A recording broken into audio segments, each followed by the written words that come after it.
Dalton is more than $3.5 million in the hole. Mayor Tiffany Henyard is accused of misusing money, and today she's nowhere to be found. Never seen any municipality have so many credit cards out there. Orders going out to each. It is mind-boggling. Don't answer questions. There's something to hide. We are not great. As one of her erstwhile supporters has come forward to reveal the specifics of Henyard's pervasive corruption and dubious activities, the walls are rapidly closing in on Tiffany Henyard, and the formerly powerful mayor is witnessing her support disappear. Despite her seeming composure, it's obvious that panic is beginning to emerge as allies abandon her one by one. The drama is building quickly, and we have all the juicy details you won't want to miss in a startling turn of events. Henyard, who is frequently referred to as the Dalton dictator, received a serious blow from an unexpected source when Christine Corral, a trustee for Thoron Township and one of her own purported allies, abruptly changed sides and accused the self-declared super mayor of reportedly immoral and improper actions intended to increase her own influence. Henyard was already drowning in fraud allegations and under fire for her dubious spending habits. So it appears that even the super mayor couldn't buy her way out of this one trustworthy situation. Carla's betrayal couldn't have happened at a worse moment. The Carmen today, I'm speaking out against Thornton Township Supervisor and Dalton Mayor Tiffany Henyard, who I believe has acted unethically and predatorily during her 2 years in office. Carlos's claims have only served to exacerbate the situation, and it looks like Henyard's death from power is soon. Employees, merchants, and residents have allegedly been exploited by Tiffany Henyard, who has used her position to increase her influence while presenting a misleading image of success that was made possible by the diligent taxpayers of Thornton Township and the village of Dalton.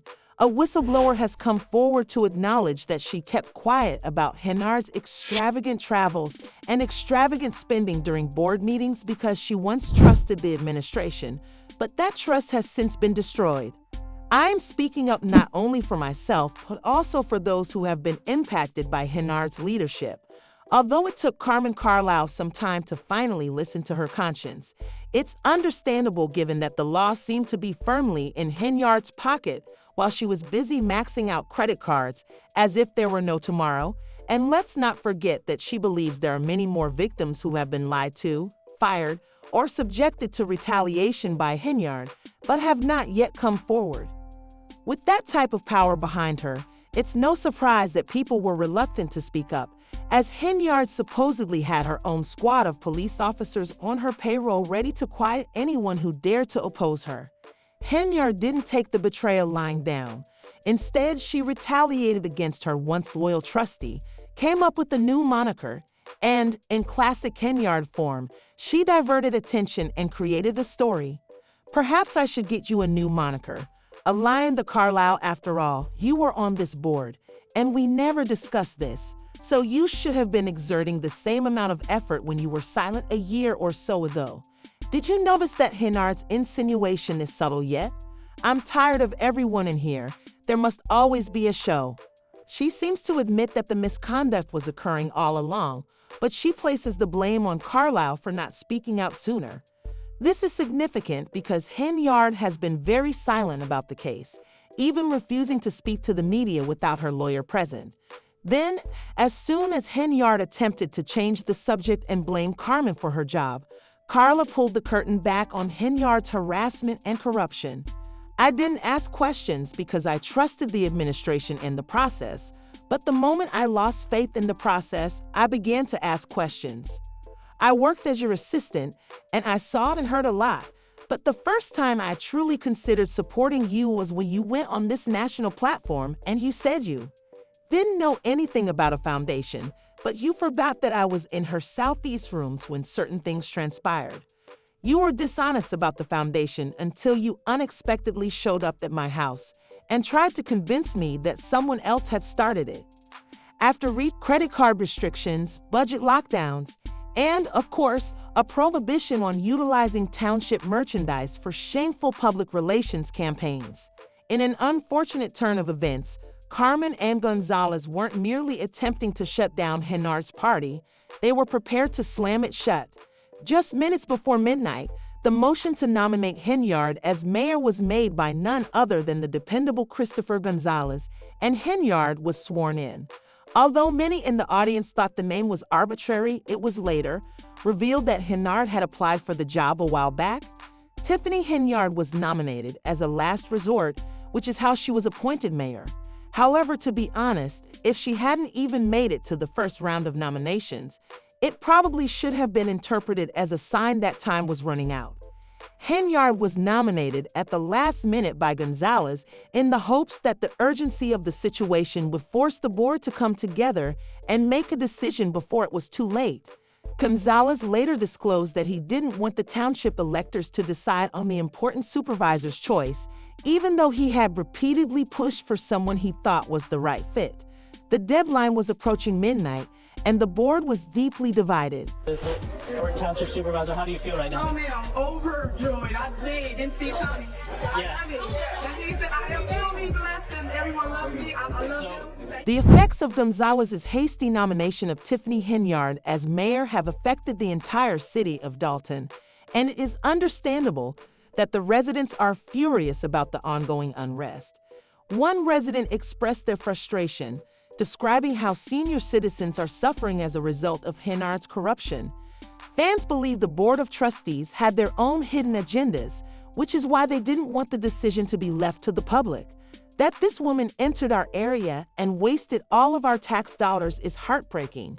We have elderly people who are unable to even have the money for essentials, as I suspected all along. I added that Tiffany needs to be locked up and made to show that she cannot continue to use and spend our money however she pleases. For example, this job comes with a cash register, even though Gonzalez, Carr, and Carlisle had their own secret agendas. Many people think it's time for Henyard to lose her job, as she was obviously rushing to keep her privileges.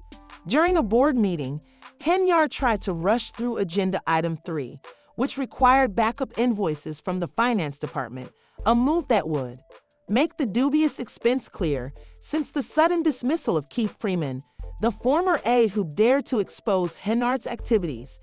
Henyard had conveniently appointed her loyal ally Keith Price to take his place without seeking board approval. This power move was perceived as yet another desperate attempt by Henyard to stack the deck in her favor, but Gonzalez wasn't about to let her down. Without the required permissions, as the tension increased, Henyard called for a vote on the invoices, obviously hoping to force her way through, but the tide had turned against her trustees, Jerry Jones. Henyard, however, maintained that Price's appointment didn't need the board's approval, while also trying to persuade everyone that it had been approved all along. For once, Henyard lost the round because Chris Gonzalez and Carmen Carlisle voted in favor of transparency, while Henyard cast a single negative vote. It's a motion and a second. Tiffany Henyard is battling valiantly to regain her position of authority. She recently called a special meeting of the Thorne Township Board to reverse new ordinances that cap spending, but none of the 4 township trustees showed up. Henyard then blasted the spending caps, saying that they prevent the township from providing essential services to seniors and children. She said, "I'm about to address some things. No comments, no questions, just me. If you don't want to hear it, there's the door." She continued by saying that the restrictions have even prevented the town from buying bingo gift cards and ice cream for the elderly. Henyard's attempt to reverse these regulations was clearly an attempt to avoid criticism for her spending patterns. But trust, it didn't sit well with Chris Gonzalez. The board must approve event budgets, including those for Henyard's own Friends of Tiffany's Henyard Picnic, a fundraising event connected to her campaign. Henyard, visibly irritated, asked, "Do I not still provide for you residents? Do I not have the picnic now because the board didn't come and vote for a picnic we have every year?" Gonzalez quickly shot back, saying, "The supervisor is making it look like there's a crisis, but if you're choosing other priorities over taking care of kids, that's exactly why we're in this situation, as Henyard's corruption saga is getting worse." Excessive spending that is raising issues. A recent scandal has emerged about a $200,000 payment made to Oak Construction Company, a business with numerous warning signs.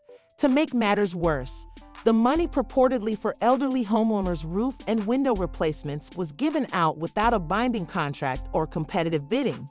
Oak's man behind due to his family's lengthy history of tax evasion and bribery schemes, including connections to former Alderman Kerry Austin, who continues to deny culpability by directing contracts to such a questionable organization.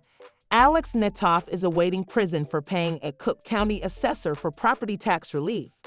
In addition to her own dubious behaviors, Henyard might have placed the older folks' well-being is in danger in Dalton. Federal investigators are now embroiled in this mess, and Henyard's meticulously constructed image is beginning to crumble. Her close ally, L.S. Lacey, the former Dalton deputy police chief, is currently dealing with severe legal issues. Lacey is accused of hiding assets to avoid paying creditors, including bankruptcy fraud and perjury. He allegedly went to great lengths to hide his income, including fabricating a separation from his marriage to lower his financial commitments. Henyard has been a strong advocate for Lacey despite everything, but they are currently embroiled in a web of legal disputes as Lacey faces to 45 years in jail as investigations continue. It is evident that both Henyard and her inner circle are being drawn further into the legal firestorm. His lawyer claims that federal authorities are using him to build a case against Henyard, but with additional evidence of corruption, such as weaponizing police raids and misusing taxpayer funds, Henyard's defense may not hold up. Even local residents are calling out her corruption, with the 23-year-old from South Holland urging township leaders to take good faith actions and make information about Henyard's antics more transparent. You claim that you want us to participate in civic life and that you want us to attend these meetings, yet since my first meeting at Thornton Township, it appears that some actions are being taken against the residents of this town. Another resident, Jay Watts, reacted to Tiffany Henyard's remarks about the voters' rejection of a mental health referendum that would have increased Thornton Township taxes. It turns out that Henyard is involved in numerous lawsuits. She is named alongside Dalton Village trustee Andrew Holmes in a sexual harassment lawsuit filed by a Dalton police officer who was a member of the Henyard security detail and a former employee of the mayor. According to another lawsuit, Dalton officials wrongfully denied a local barbershop owner a business license. In addition, Wayne Thrash, a former maintenance manager, has filed a lawsuit against Henyard that is creating a stir in the community. Thrash claims that in 2023, one of Henyard's close allies approached him with a shady plan to replace the school board's attorney with a law firm chosen by the mayor's inner circle. When Thrush refused to comply with the plan, things took a turn for the worse.